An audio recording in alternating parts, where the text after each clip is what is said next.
the Secretary of State, so I'd kick us off, and then he's going to take the reins from here.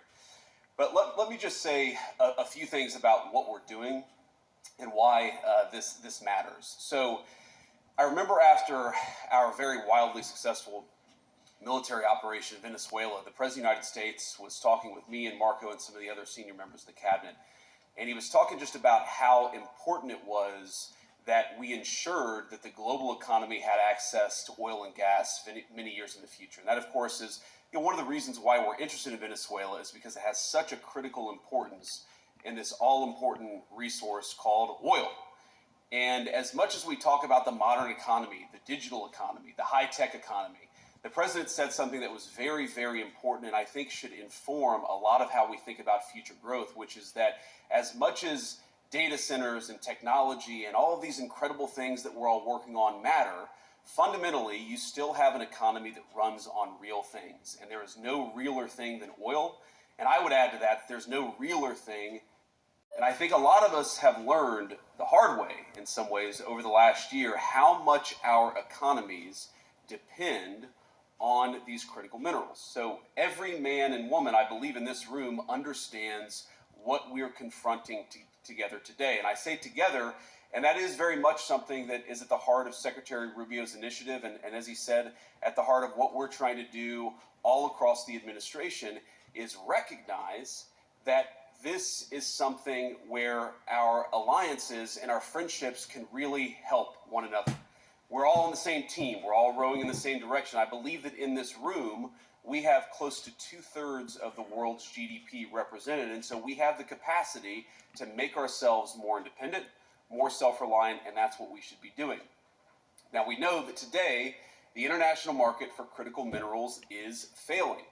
It's failing to create domestic markets or dignified jobs for our labor forces, and it's failing to keep our nation safe. Supply chains remain brittle and exceptionally concentrated. Asset and commodity prices are persistently depressed, driven downward by forces beyond any individual country's control. Now, how many times cumulatively have one of us or many of us in this room heard some variation of the story that I'm about to tell? A lithium mine, a gallium recovery center, you name it, is announced, sometimes with years in planning and financing nearly in place. Then overnight, foreign supply floods the market, the prices collapse, and investors pull out. The project stalls, and eventually the project dies on the vine. We've all seen it firsthand in all of our countries. And the result is a global market where consistent investment is nearly impossible, and it will stay that way so long as prices are erratic and unpredictable. And that's one of the things that we want to work on with this initiative. Let's make the prices more predictable and less erratic so that we can support the domestic supply chains and the investment that makes those supply chains possible. Now, across Europe, North America, there are dozens of mining and processing initiatives that have been suspended or completely abandoned because sustained price weakness makes financing impossible. Time after time, advanced economies with deep capital markets are finding that projects cannot clear costs. The same story plays out elsewhere around the world. In resource-rich developing economies, only a tiny fraction of global mining investment, including from nations, many of them in this room, is reaching the point of actual projects. We plan, we think about it, we even invest a little bit of money, we do the regulatory work, but so many of them die on the vine. Now, everyone knows that these deposits exist. We've mapped a whole lot of them, and we know they're ready to be mined and processed.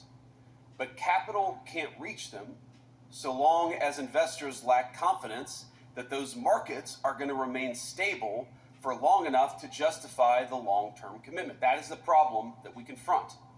And even here in the United States, even with all the incredible things that President Trump and the entire administration has done to eliminate permits, to open up the regulatory environment, we have private financing that we've secured, but even in some cases, even in the United States, some of these projects are struggling to attract investors. we see telltale signs of a market distorted beyond recognition, one that punishes strategic investment, one that punishes diversification, and one that punishes long-term planning. This is crazy.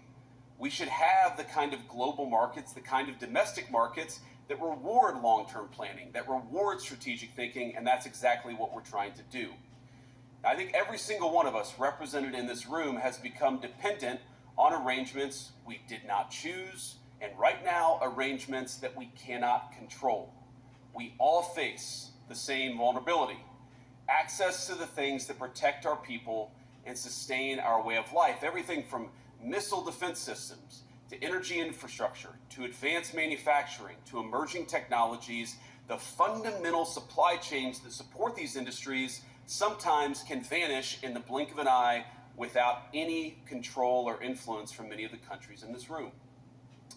And we in the Trump administration believe it is the business of the government, of the people's government elected just over a year ago, to confront such problems, and we want to confront them together. And I think that you're all here, at least I hope you're all here, because you all feel the exact same way.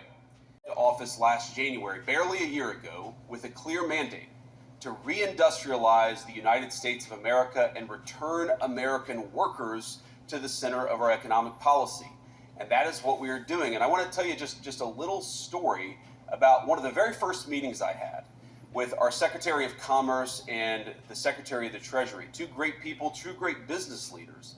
And I remember saying, look, we have our views of the Biden administration. We're not particularly fans, as you may have guessed.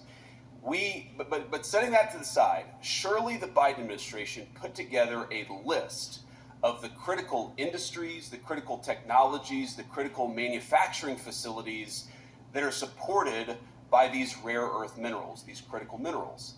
We may think it's bad work. We may think the people who put it together weren't particularly wise, but surely that gives us some foundation to build on. And I was shocked when our Secretary of the Commerce and Secretary of the Treasury came back to me and said, actually, we have never done this. In the last 4 years, the Biden administration never sat down and tried to understand what are the critical deficiencies in world supply chains. That's crazy. It's insane that we ever got to this point. But in just 1 year, the President of the United States has struck dozens of deals to fix that problem.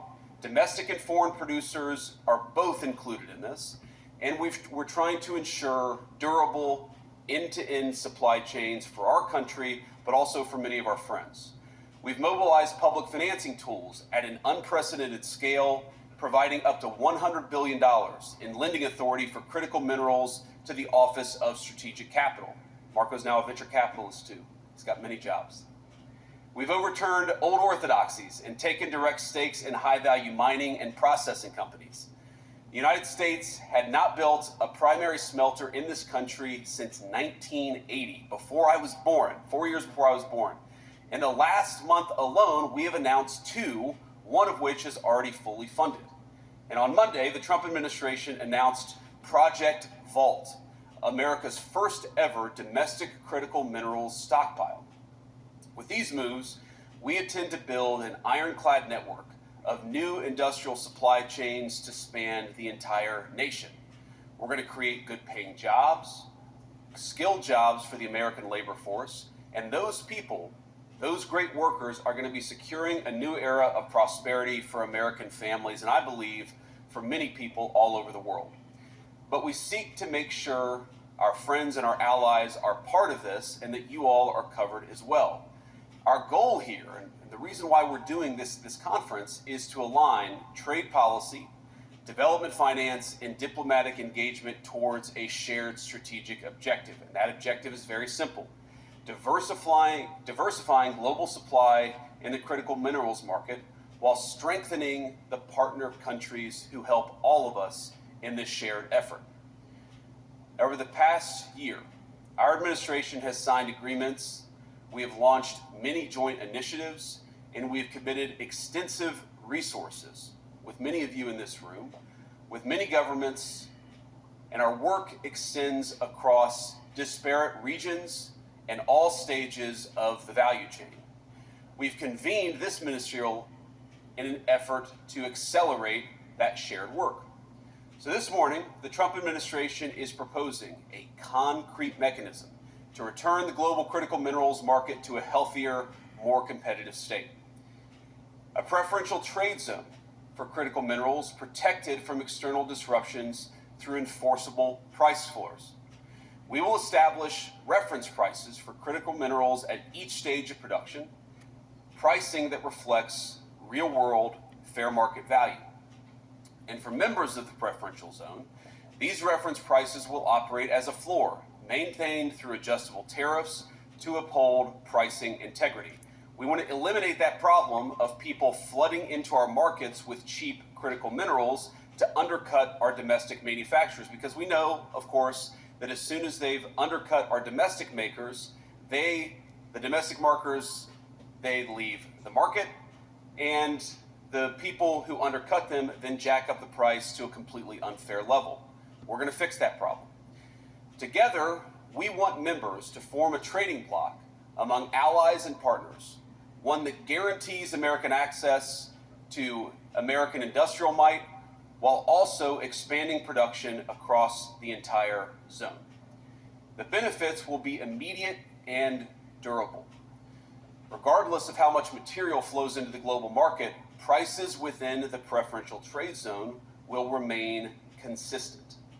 Over time, our goal within that zone is to create diverse centers of production, stable investment conditions, and supply chains that are immune to the kind of external disruptions that we've already talked about. For those of you who join, we offer you a necessary foundation for private financing and secure access to the critical mineral supplies your nation would require in an emergency or some other contingency. By regulating imports to preserve free and fair competition within the preferential trading zone, we will elevate our nation's miners and refiners, our investors and our producers alike. We are all on the same team, and we need to create the economic incentives that reward people for investing and building in our countries. Membership will be vital for developing economies seeking to expand mining capacity. And it'll be just as important for the advanced economies that rely on these materials to sustain their advanced industries, to sustain their growth and security. And I want to be clear with every person in this room. While we believe America's market is large enough to create its own critical minerals trading zone, this entire effort will be stronger and far more competitive if we build it together. That so many of you here today have already signed on to this plan. Some of you have not. And for those not yet there, we hope that today's discussions will encourage you to finalize those agreements as quickly as possible. Now, I know you're going to be hearing from a lot of others in our administration, including our great Secretary of Rubio, I think really the greatest Secretary of State the United States has ever had, and other senior administrators in our team. And I know that Ambassador Greer, our great trade representative, will present further specifics about what he'll be negotiating, what we're calling the Agreement on Trade and Critical Minerals. Knowing Jameson, I know it will be a very productive session, and I know it will be a very detailed session. As all of you who know Jameson well, he is a guy who gets into the details because he knows that that's where the substance of an agreement can really be made. So I want to close, but before I do, let me just reiterate. We here, I think all of us, are friends. We've all spent many years describing this problem. Before I was ever in politics, I would hear politicians and global leaders talk about this problem. For too many of those years, we talked about it, but we refused to actually solve it. The framework before us is a change. It is a practical and enforceable approach to solving the problem, not just complaining about it. Many of you have helped us design it, and we're of course constructing it together in real time. So to those of you still on the fence, I say, let's move together. Before you is a chance to lead, to secure your nation's ability to build, to produce, to defend itself. What is before all of us is an opportunity at self-reliance, that we never have to rely on anybody else except for each other for the critical minerals necessary to sustain our industries and to sustain growth. So I propose that we come together and we shape a market worthy of the great men and women of our countries who depend on that market. Again, I want to thank you all for being here. I'm honored by your presence. The President sends his very best regards, and I look forward to everything that we're going to accomplish together. God bless you all and have fun today.